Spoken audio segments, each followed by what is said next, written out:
December 10th, 1968, Tokyo. A young man woke up, put on a uniform, and rode a motorcycle to a quiet road. And what he did in the next 10 minutes made 170,000 police officers spend 7 years looking for him. 2 detectives literally worked themselves to death trying to find him, and the entire Japanese government admit that they had absolutely nothing. So who was he? How did he pull it off? And where did he go? Because nobody, and I mean nobody, has ever been able to answer any of those 3 questions. In 1968, Japan was a very different place from most of the world in one very specific way. When a police officer told you to do something, you did it. You did not ask why, you just did it. Because that is how Japanese society worked at that time. People had enormous respect for authority, and the police uniform in particular carried a kind of power that is hard to explain unless you grew up there. Whoever this young man was, he knew that. He understood it deeply, and he built his whole plan around it. He was not going to rob anyone with a gun. He was not going to threaten anyone or hurt anyone. He was simply going to put on a uniform, show up with confidence, and let Japanese society do the rest of the work for him. He knew that if he looked like a police officer and sounded like a police officer, 4 grown men carrying $3 million would do exactly what he told them to do. And he was completely right. This robbery did not happen by accident, and it was not put together the night before. Whoever did this spent weeks, possibly months, preparing every single detail before he ever got on that motorcycle. He had figured out the exact road that the bank used when delivering large amounts of cash to the nearby Toshiba factory. He knew which delivery on which morning would be carrying the year-end bonus payments, a huge amount of cash that Japanese companies paid out to their workers every December. He knew the schedule, he knew the route, and he knew exactly where on that route he was going to make his move. He had a police motorcycle that looked completely real. He had a full police uniform, a badge that were convincing enough that nobody looked twice at them. And he had a small smoke device that he was going to use at exactly the right moment to make everything more believable. Every single piece of this plan was thought through in advance. And the most remarkable thing about all of it is that none of this preparation was ever noticed by anyone. Nobody reported seeing a suspicious young man watching the road. Nobody remembered selling him the equipment. He prepared everything in complete silence and left no trail at all before the robbery even began. The 4 bank employees who got into that car on the morning of December 10th were relaxed.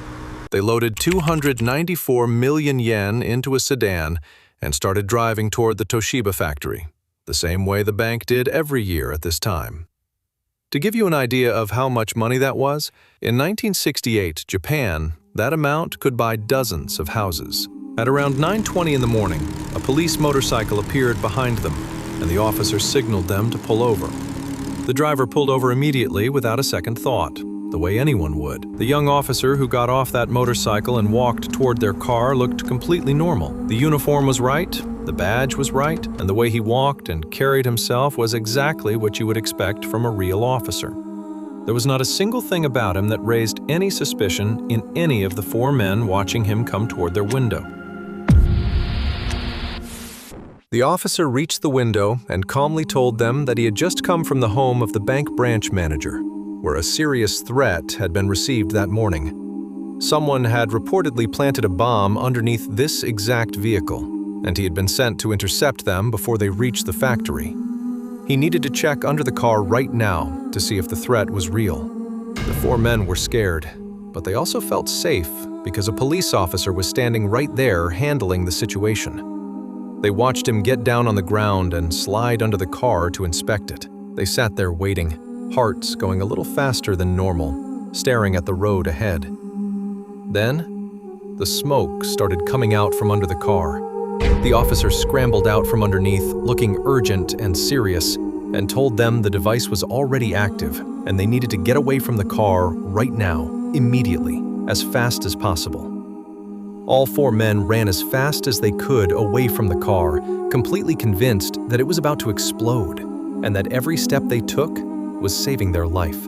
The smoke was from a cheap road flare that anyone could buy at a hardware store. There was no bomb. There had never been a bomb. And the young officer, who had just told four people to run for their lives, was already sitting in the driver's seat, pulling away down the road, with 294 million yen in the back of the car. From the moment he pulled them over to the moment he drove away, the whole thing had taken less than 10 minutes. When the four men finally stopped running and looked back, they saw an empty road. The motorcycle was there, abandoned on the side. The uniform was there, left on the ground. The car was gone. The officer was gone. The money was gone. It took a moment for all of it to connect in their minds, and when it did, one of them called the police. By that evening, the story was on every news channel in Japan. The police showed up and found 120 separate pieces of evidence at the scene.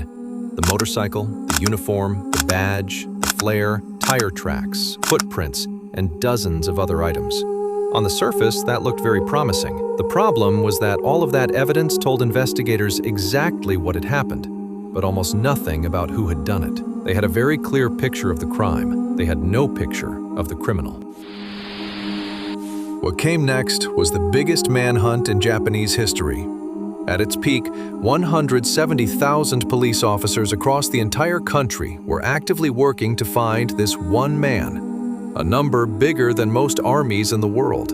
A list of 110,000 suspects was built, and investigators went through every single name, checking backgrounds, verifying alibis, comparing faces to sketches.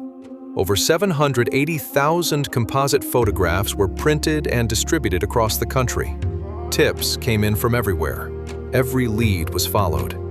2 detectives died during the investigation from the sheer grinding pressure of working a case that kept giving them absolutely nothing. The years passed, the leads dried up, and the man they were looking for stayed completely invisible. Japanese law at the time had a simple rule.